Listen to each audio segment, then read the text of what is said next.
केवळ कित्याक आपयल्ली जायती पूण विचून काडलोली थोडी।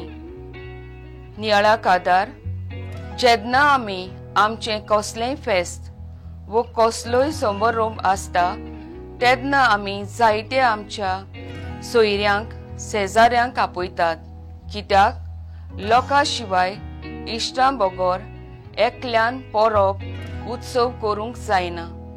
लोक चड आसल्यार उमेद चड जाता आनी आपयल्ल्यांक आपल्या उतराचो मान राखलो म्हूण बरें दिसता।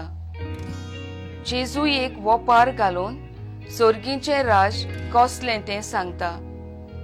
आपल्या पुताच्या लग्नाक जेन्ना राजा जेवण केलें आनी आमंत्रण धाडलोलें तेन्ना लोक येवंक ना, ते पासत आपल्या चाकरांक धाडटा, तरी पूण ते येनात। आनीक एक पावट तो दुसऱ्या चाकरांक धाडटा, तेन्ना ते ताचे आपोण्याक कान दिनात आनी थोडे आपले वावराक वेतात, थोडे ते चाकराचो जीव काडटात। आदी तो राजा त्या आपयल्ल्यांचो भस्म करता आनी रस्त्याच्या नाक्यार आसलोल्यांक आमंत्रण दिता।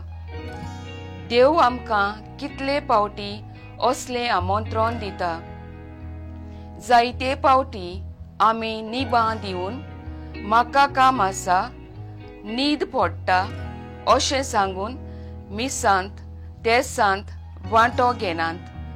केन्नाय आमकां पाद्री वो कोणूय जिवितांत मागणें गरजेचें म्हूण सांगता तेन्ना तांचेर रागार जाता आनी त्या आमंत्रण धाडलोले लोकां भाशेन जाता।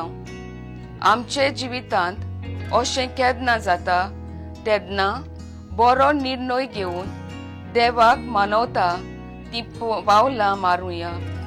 म्हजो थाराव देवाचें आमंत्रण येता तेन्ना हांव तें स्विकारूंक वावुरतलें।